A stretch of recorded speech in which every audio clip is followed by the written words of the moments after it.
ಸ್ವಾಮೀಜಿ ಹೇಳಿದ್ದಾರೆ, ಸ್ಟ್ರಗಲ್. ನನ್ನ ಹಾಗೆ ನೀನು ಹೋರಾಟಬಲ್ಲೆಯೋ? ಹೋರಾಟವನ್ನೇ ನಿನ್ನ ಉಸಿರನ್ನಾಗಿ ಮಾಡಿಕೊಳ್ಳಬಲ್ಲೆಯೋ? ಅದಕ್ಕೋಸ್ಕರ ನಾನು ಹೇಳ್ತೇನೆ, I want men who have iron muscles, men with muscles of iron and nerves of steel, the willpower of whom is made of the same material of which the thunderbolt is made, sincere to backbone, and 100 such, I can revolutionize the world.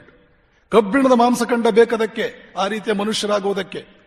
ಅಂಥದ್ದೆಲ್ಲ ಬರೋದೇ ಹೋರಾಟದಲ್ಲಿ. ಬೆಚ್ಚಗೆ ಮಲಕೊಂಡವರಿಗೆ ಅಂತಹ ಒಂದು ಶಕ್ತಿ, ಅಂತಹ ಒಂದು ವ್ಯಕ್ತಿತ್ವ, ಅಂತಹ ಒಂದು ಹೆಗ್ಗಳಿಕೆ, ಆ ರೀತಿಯ ತ್ರಿವಿಕ್ರಮನ ಒಂದು ಸ್ಥಾನ, ಸ್ಥಿತಿ, ಅವೆಲ್ಲ ಕೂಡ ಎಲ್ಲಿ ಬರುತ್ತೆ? ಯಾವಾಗಲೂ ಹೋರಾಟದಿಂದಲೇ ಬರುವಂತಹದ್ದು. 100 ರೀತಿಯಲ್ಲಿ ಹೋರಾಟ ಇರಬಹುದು. ಕತ್ತಿಯನ್ನು ಹಿಡ್ಕೊಂಡೇ ಹೋರಾಟ ಮಾಡಬೇಕು ಅಂತಲ್ಲ. ಯಾವ ಪರಿಸ್ಥಿತಿಯೇ ಇರಲಿ, ಎಷ್ಟು ವಿಷಮವಾಗಿಯೇ ಪರಿಸ್ಥಿತಿಯೇ ಇರಲಿ, ನಾವು ಆತ್ಮವಿಶ್ವಾಸವನ್ನು ಕಳ್ಕೊಳ್ಳೋ ಅವಶ್ಯಕತೆ ಇಲ್ಲ. ಅದನ್ನು ಮೆಟ್ಟಿ ನಿಲ್ಲಬೇಕು. ಇದು ವಿವೇಕಾನಂದರ ಎಲ್ಲಾ ಬೋಧನೆಗಳ ಸಾರ.